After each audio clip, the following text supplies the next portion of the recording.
আসসালামু আলাইকুম। আপনারা সবাই কেমন আছেন?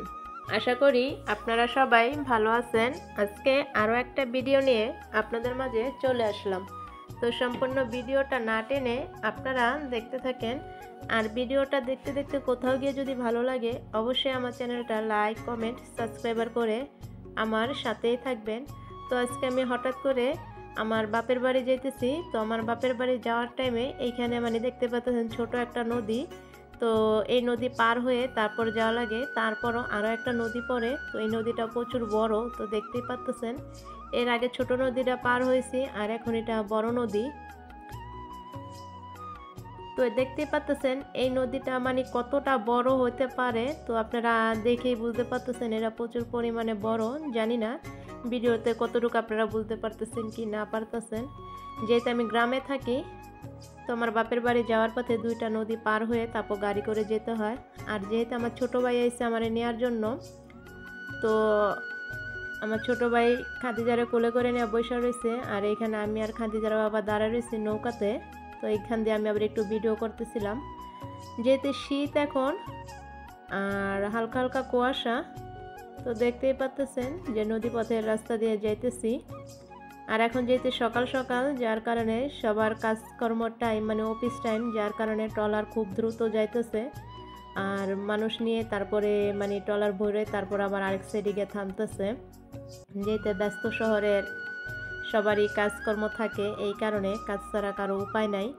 তো এই নদী পার হয়ে আমরা গ্রামে যেতে থাকি, নদী পার হয়ে তারপর শহরের দিকে এসে কাজ করতে হয়। তো এইটাই হলো গিয়ে লঞ্চঘাট কিংবা ট্রলারের এখানে ওই পাশ দিয়ে ট্রলার ভিড়ে, আর এইখান দিয়ে নৌকাত করে আমরা আইছি। যেহেতু নাকি সকালবেলা অফিস টাইম আমরা বের হয়েছি, এই কারণে ট্রলারে করে আসতে পারি নাই। তো দেখতে পাচ্ছেন কত মানুষজন প্রতিদিন এই রোড দিয়ে চলাফেরা করে এই নদী পথে, যার কারণে আমরা নৌকা রিজার্ভ করে তারপরে আইছি। আর যেহেতু আমি আমার বাপের বাড়ি যেতেছি, আর আমার এই ভিডিওটা ছিল আরও আগের 18 ডিসেম্বরের এই ভিডিওটা ছিল। তো ওই দিনটা ছিল আমার খুব আনন্দের ছিল, আবার খুব ভয়াবহ দিনটা গেছে।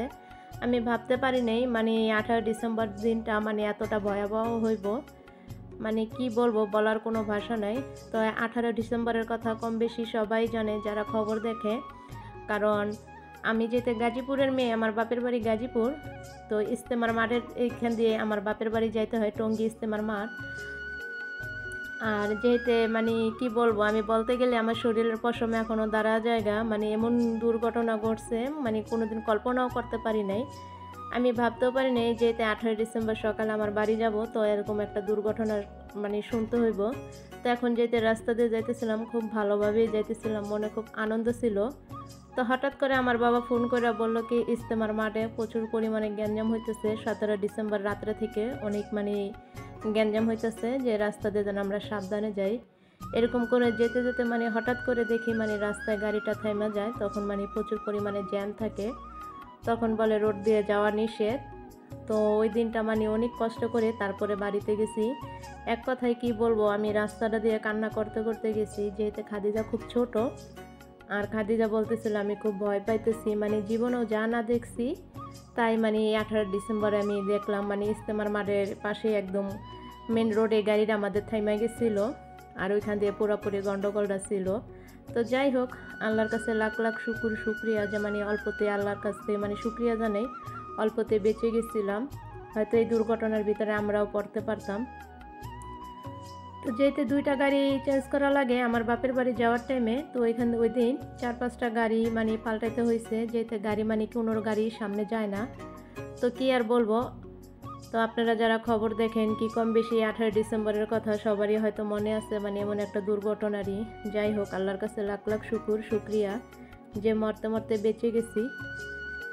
তো আমার এই ভিডিওটা আপনাদের কেমন লাগলো অবশ্যই আপনারা লাইক কমেন্ট করে তারপরে জানাবেন। জানা অজানা যদি কোনো ভুল হয় এই ভিডিওর মাধ্যমে অবশ্যই আপনারা ক্ষমার দৃষ্টিতে দেখবেন। আর আপনারা যে যেখান থেকে আমার ভিডিও দেখবেন অবশ্যই আপনারা কমেন্ট করবেন, আমি চেষ্টা করব সাথে সাথে কমেন্টের উত্তর দিয়ে দেওয়ার জন্য। আর আপনারা যারা আমার চ্যানেলে নতুন আসবেন অবশ্যই আমার চ্যানেলটা সাবস্ক্রাইবার করে আমার সাথেই থাকবেন। তো দেখতেই পাচ্ছেন এইখানে আমাদের আবার গাড়িটা থাইমা গেছিলো, যেহেতু ট্রেন যাইতেছিল। তো এখন আবার গাড়িটা সুন্দর আল্লাহ রাসূলের নাম নিয়ে চলবো। হঠাৎ করে রাস্তা দিয়ে গিয়ে এরকম একটা বিপদের কথা শুনি। তো যাই হোক, সব মিলিয়ে আলহামদুলিল্লাহ। তো আপনারা সবাই ভালো থাকবেন, সুস্থ থাকবেন। আল্লাহ হাফেজ।